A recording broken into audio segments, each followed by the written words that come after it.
오늘은 예수의 처녀 탄생에 대해서 배워보도록 합니다. 왜 예수님께서는 처녀를 통해서 탄생되어야만 했을까? 거기에 대한 것에 대해서 오늘 말씀을 통해서 우리가 이해하는 귀한 시간 되기를 바랍니다. 레위기 4장 32절과 33절에 보면 이렇게 말씀하고 있습니다. 그가 만일 어린 양을 속죄 제물로 가져오려거든 흠없는 암컷을 끌어다가 그 속죄제 제물의 머리에 안수하고 번제물을 잡는 곳에서 속죄 제물을 잡을 것이요, 이렇게 말씀하고 있어요. 속죄 제물은 어떠한 것이어야 되냐면 흠이 없는 것이야만 됩니다. 흠이 있으면 안 돼요. 그런데 요한복음 1장 29절에 보니까 이렇게 말씀하고 있어요. 이튿날 요한이 예수께서 자기에게 나오심을 보고 이르되 보라, 세상 죄를 지고 가는 하나님의 어린 양이로다. 그래서 예수님을 가리켜서 어린 양이다. 어떠한 어린 양이요? 세상 죄를 지고 가는 어린 양.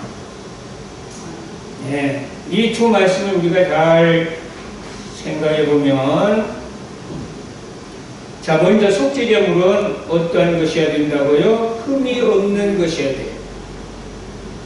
그러면서 제물은 뭐예요? 어린 양이어야 됩니다. 짐승이어야 된다는 얘기예요. 양이나 염소나 소나 여러 가지가 있죠. 짐승이어야 되는데, 그래서 속죄 제물은 흠 없는 어린 양이어야 되는데, 이렇듯이 속죄 제물로 오신 예수는 무엇보다도 중요한 것은 죄가 없는 사람이어야 한다라는 거예요. 왜냐면은 그것은 죄인이 죄인을 대신해 줄 수 없고 사람만이 사람을 대신해 줄 수 있기 때문에 그렇습니다. 그래서 예수님은 사람이어야 되고, 왜? 사람만이 사람을 대신해 줄 수 있으니까. 그러면서도 또 뭐예요? 흠이 없어야 되니까 죄가 없어야 돼요. 그런데 아담 이후 부모로부터 태어난 모든 사람들은 다 죄의 성품을 가지고 태어났기 때문에 흠없는 사람이 아무도 없어요. 네. 로마서 5장 12절에 분명히 말씀하고 있거든요. 이러므로 한 사람을 말미암아 죄가 세상에 들어오고, 한 사람은 누구겠어요? 아담이겠죠. 죄로 말미암아 사망이 왔나니 이와 같이 모든 사람이 죄를 지었으므로, 그랬습니다. 의인은 없습니다. 하나도 없습니다. 모든 사람이 죄를 지었으므로 사망이 모든 사람에게 이르렀느니라, 이렇게 말씀합니다. 다 죄인이라는 거예요. 의인은 한 사람도 없다라는 거예요. 시편 51편 5절에도 내가 죄악 중에서 출생하였으며 모친이 죄 중에 나를 잉태하였나이다, 이렇게 말씀하고, 또 로마서 3장 23절에 모든 사람이 죄를 범하였으며 모든 사람이 죄를 범하였으며 하나님의 영광이 이르지 못하다. 그러니까 사람이라고 하면요, 한 사람도 예외 없이 다 죄인입니다. 그러니까 속죄 제물은 사람의 죄를 대신하는 거니까 조건이 있잖아요. 그게 뭐예요? 첫째는 사람이어야 돼요. 그러나 사람이면서도 중요한 건 뭐예요? 흠이 없어야 되니까. 죄가 없어야 된다는 얘기예요. 그런데 이 세상에 사람치고 죄 없는 사람이 어디 있느냐 말이에요. 그래서 이 세상의 사람들 중에서는 아무도 속죄 제물이 될 자격을 갖춘 사람이 없습니다.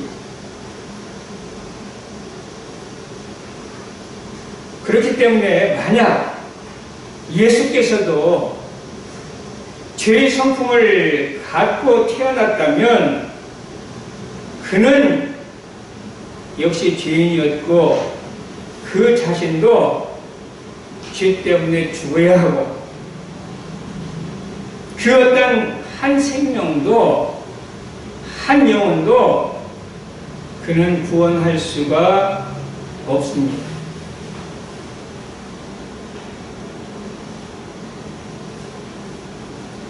이렇게 참 어려운 문제죠, 그죠? 네. 이 어려운 문제를 하나님께서는 처녀 탄생이라는 방법으로 해결하셨습니다. 그래서 예수 처녀 탄생의 기적은 하나님께서 인간에게 베푸신 사랑입니다. 누가복음 1장 34절 35절에 이런 말씀이 있어요. 마리아가 천사에게 말하되 나는 사내를 알지 못하니 어찌 이 일이 있으리까? 천사가 대답하여 가라되 지극히 높으신 이 능력이 너를 덮으리니 이러므로 나실과 거룩한 자는 하나님의 아들이라 일컬으리라. 남자를 알지 못한 처녀를 통해서 예수님이 태어나실 것을 지금 말씀하고 있는 거예요. 마태복음 1장 18절에도 예수 그리스도의 나심은 이러하니라. 그의 어머니 마리아가 요셉과 약혼하고 동거하기 전에 성령으로 잉태된 것이 나타났더니 그랬어요. 동거하기 전에 잉태되었단 말이에요. 마태복음 1장 24절 25절에도 요셉이 잠에서 깨어 일어나 주의 사자의 분부대로 행하여 그의 아내를 데려왔으나 아들을 낳기까지 예수를 낳기까지 무하지 아니했다. 동침치 아니하더니 다음에 이름을 예수로 하니라. 그런데 예수님은 처녀에게서 태어났어요. 만약에 육신의 아버지에 의해서 태어났다면 예수님 역시 죄인이잖아요. 어떻게 우리 죄를 대속할 수가 있습니까? 근데 하나님께서는 기적을 베풀어 주셨어요. 처녀에게 잉태시켰어요. 성령으로 잉태시켰어요. 그래서 예수 그리스도는 성령으로 잉태되었기 때문에 하나님이셨고 타락된 죄의 성품, 부패된 인간의 성품을 물려받지 아니하고 처녀에게서 태어났기 때문에 죄가 없으신 분이다라는 것.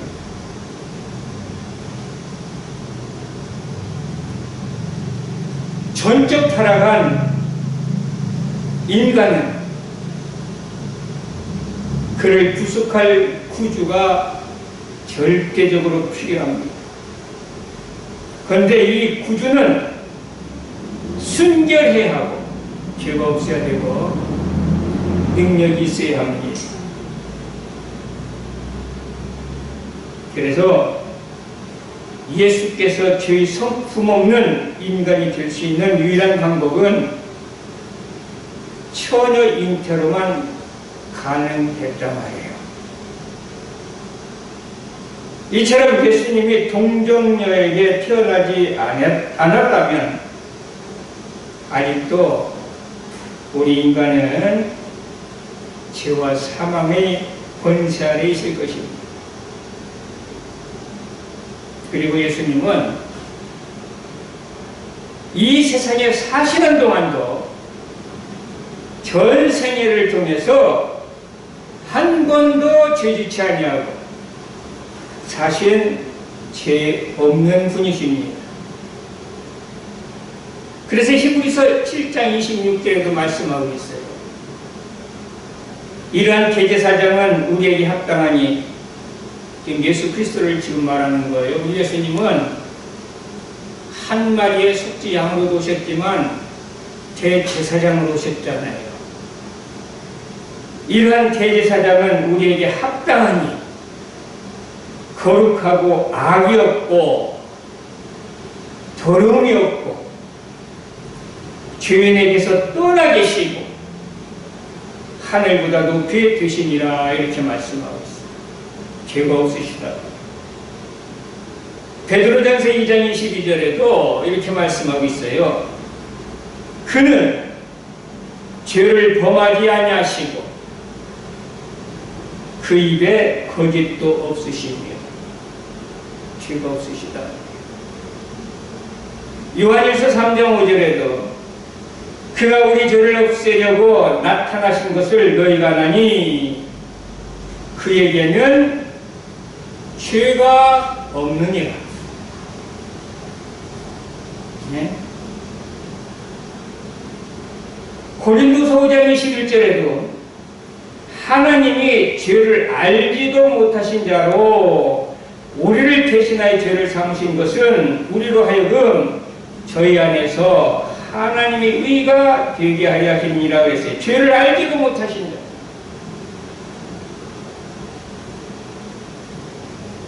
그리고 히브리서 4장 15절에도 말씀하고 있습니다. 우리에게 있는 대제사장은 우리 연약함을 동정하지 못하실 이가 아니요 모든 일에 우리와 똑같이 시험을 받으시니로되 무엇은 없다? 죄는 없으시니라. 성경에서는 예수님이 죄가 없음을 계속 말씀하고 있어요. 성경에 보니까 귀신도 마귀도 예수님이 죄 없다고 하는 것을 알고 고백하더라고요. 누가복음 4장 34절에 보니까 지금 귀신이 하는 얘기예요. 나사렛 예수여, 우리가 당신과 무슨 상관인다이까? 우리를 멸하러 왔나이까? 나는 당신이 누구인 줄 아노니? 뭐라고요? 하나님의 거룩한 자니다. 마귀도 알더라고요. 귀신도 알더라고요. 우리 예수님은 거룩하신 분이십니다. 그래서 속죄양으로 자격이 충분합니다. 대속물로 자격이 충분합니다. 그러니까 예수님은 그 조건을 다 갖췄어요. 사람의 죄를 위해서 누가 대신해야 돼요? 사람이 대신해야 돼요. 그러면서 흠이 없어야 돼요. 죄가 없어야 돼요. 근데 예수님은 사람으로 이 땅에 오셨어요. 지난 시간에 배웠잖아요. 예수님은 하나님이시지만 참 사람이셔요. 사람으로 이 세상에 오셨는데 죄가 없단 말이에요. 왜 죄가 없어요? 우리처럼 아버지와 어머니 사이에서 태어난 것이 아니라 처녀에게서 태어났어요. 어떻게? 성령으로 잉태되었어요. 죄가 없단 말이에요. 자, 그럼 이렇게 예수님께서 처녀를 통해서 탄생하셨는데 처녀를 통해서 탄생하신 목적이 무엇인가? 왜, 무엇 때문에, 무엇 하려고 이렇게 처녀를 통해서 탄생하셨는가라는 겁니다. 첫 번째로 하나님을 나타내기 위하여 처녀 탄생을 하셨습니다. 누구를 나타나기 위해서요? 하나님을 나타내기 위해서. 그래서 요한복음 1장 18절에 이렇게 말씀하고 있어요. 본래 하나님을 본 사람이 없어야 됩니다. 하나님을 본 사람이 없어. 그런데 아버지 품속에 있는 독생하신 하나님이 나타내셨느니라. 예수님을 통해서 하나님을 보는 거예요. 그래서 예수님이 말씀하시잖아요. 나를 본 자는 누구를 봤다? 아버지를 봤다 말이야. 내가 너에게 이르는 말은 내 말이 아니라 누구의 말이라? 아버지의 말이다. 그래서 예수님은 자신을 통해서 누구를 나타내 보여주셨어요? 아버지 하나님을 나타내 보여주신 겁니다. 그러기 위해서 예수님은 처녀로 탄생을 하신 거예요. 이 세상에 오신 거란 말이에요. 두 번째로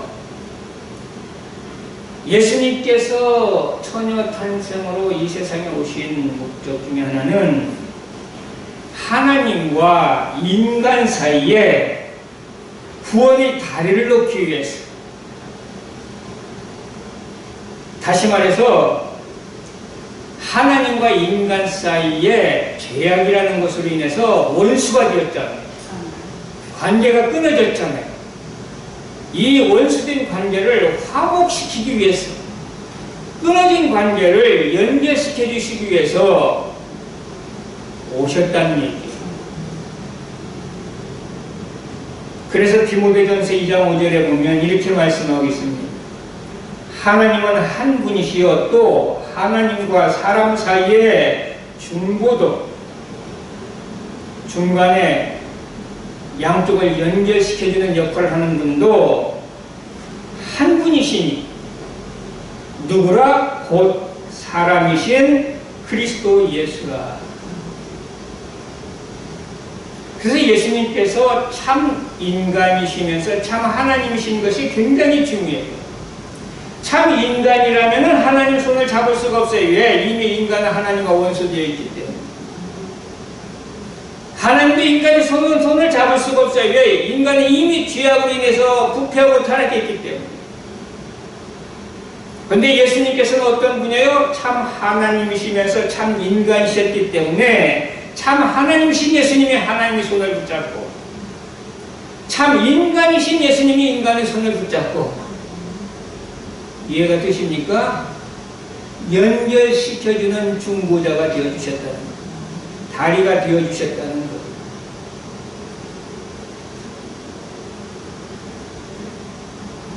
히브리서 9장 15절에는 이렇게 말씀하고 있습니다. 이를 인하여 그는 새 언약의 중보니 이는 첫 언약 때에 범한 죄를 속하려고 죽으사 부르심을 입은 자로 하여금 영원한 기업의 약속을 얻게 하려 하심이니라 그랬어요. 우리로 하여금 구원의 다리를 놓아주셔서 우리로 하여금 영원한 기업의 약속을 얻게 하시기 위해서 오셨다는 거예요. 그리고 세 번째로는 인간들을 구원하시기 위해서 처녀로 탄생하신 것입니다. 히브리서 2장 14절에서 15절에 보니까 자녀들은 혈과 육에 속하였음에 그도 또한 같은 모양으로 혈과 육을 함께 지니심은 죽음을 통하여 죽음의 세력을 잡은 자 곧 마귀를 멸하시며 또 죽기를 무수함으로 한평생에 매여 종로로 가는 모든 자들을 놓아주게 하시니 이렇게 말씀하고 있습니다. 예수님께서 혈과 육을 지니시고 이 땅에 오셔야만이 혈과 육을 지닌 우리들을 위해서 죽어주실 수가 있잖아요. 그래서 우리를 구원할 수가 있잖아요. 그래서 예수님은 처녀로 탄생하신 것입니다. 마지막 네 번째로 예수님께서 처녀로 탄생하신 목적은 모든 창조물을 구하기 위해서 그랬습니다. 우리는 우리 인간만을 구하기 위해서 예수님이 이 땅에 오신 거라고 생각해요. 아닙니다. 로마서 8장 21절 22절에 보면 이렇게 말씀하고 있어요. 그 바라는 것은